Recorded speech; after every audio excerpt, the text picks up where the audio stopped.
பரந்தூர் விமான நிலையத்திற்கு எதிராக போராடும் மக்களை இன்று தளபதி விஜய் அவர்கள் சந்திக்க இருக்கிறார். இதற்கான அனுமதியை போலீசார் வழங்கியுள்ளனர். அதிக அளவில் கூட்டம் கூடுவதை தவிர்க்கும்படி அறிவுரை வழங்கியிருக்கிறார்கள். காஞ்சிபுரம் மாவட்டம் பரந்தூரில் புதிய விமான நிலையம் அமைக்க திட்டமிடப்பட்டு வருகிறது. இதற்காக பரந்தூர் மற்றும் அதனை சுற்றியுள்ள 13 கிராமங்களில் இருந்து 5183 ஏக்கர் நிலம் கையகப்படுத்தப்பட உள்ளது. அரசு கையகப்படுத்தப்படும் இடங்கள் விளை நிலங்களாகவும் ஏரி குளங்களாக இருப்பதால் இந்த திட்டத்திற்கு பொதுமக்கள் எதிர்ப்பு தெரிவித்து போராடி வருகின்றனர். இதில் பரந்தூர், ஏகனாபுரம் உள்ளிட்ட கிராமங்களில் நிலங்கள் பெரும் அளவில் கையகப்படுத்தப்படுவதால் அந்த பகுதியில் உள்ள மக்கள் தீவிர போராட்டத்தை கையில் எடுத்துள்ளனர். பொதுமக்களின் போராட்டம் 900 நாட்களாக நடந்து வருகிறது. இதனால் போராட்டம் நடந்து வரும் பகுதியில் பலத்த போலீஸ் பாதுகாப்பு போடப்பட்டு வருகிறது. போராட்டத்தில் ஈடுபட்டு வரும் மக்களுக்கு தமிழக அரசியல் கட்சி தலைவர் தங்களது ஆதரவை தெரிவித்து வருகின்றனர்.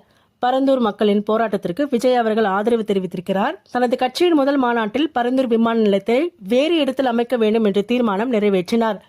தமிழக வெற்றி கழகத்தின் முதல் மாநாட்டில் நிறைவேற்றப்பட்ட தீர்மானத்திற்கு பரந்தூர் போராட்ட குழுவினர் நன்றி தெரிவித்தனர். தீர்மானத்துடன் நின்று விடாமல் பரந்தூர் மக்களை சந்திக்கவும் விஜய் அவர்கள் திட்டமிட்டார். இதற்காக காஞ்சிபுரம் மாவட்ட போலீசாரிடம் அனுமதி கோரப்பட்டது. கட்சி தொடங்கிய பிறகு முதல் முறையாக விஜய் அவர்கள் மக்களை சந்திக்கும் நிகழ்வு என்பதால் ஏற்பாடுகளை தமிழக வெற்றி கழகத்தினர் தீவிரமாக மேற்கொண்டு வருகின்றனர். இந்நிலையில் காஞ்சிபுரம் மாவட்ட போலீஸ் சூப்பரண்டு சண்முகம் அவர்கள் நிருபர்களிடம் கூறுகையில், விஜய் அவர்கள் தனது ஜனநாயக கடமை ஆற்றுவதற்கு எந்தவித தடையும் கட்டுப்பாடுகளும் விதிக்கப்படவில்லை.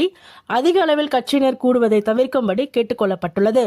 20ஆம் தேதி பரந்தூர் விமான நிலையத்தில் திட்ட எதிர்ப்பு போராட்ட குழுவினரையும் கிராம மக்களையும் சந்திக்க அனுமதி வழங்கப்பட்டுள்ளது. போராட்ட குழுவினரும் கிராம மக்களும் தாவேகா கட்சி தலைவர் விஜய் அவர்களை காலை 10 மணி முதல் மதியம் 12 மணி வரையிலான நேரத்தில் சந்தித்துக் கொள்ளலாம் என்று போலீஸ் துறை சார்பில் அறிவுறுத்தப்பட்டுள்ளது. சந்திப்பு நடைபெறும் இடத்தை பொறுத்தவரை கிராமத்தில் உள்ள திறந்தவெளி மைதானமா அல்லது பரந்தூர் பகுதியில் உள்ள தனியார் உள்ளரங்கு திருமண மண்டபமா என ஆலோசனை மேற்கொண்டு முடிவு செய்ய உள்ளனர் என்று கூறினார்.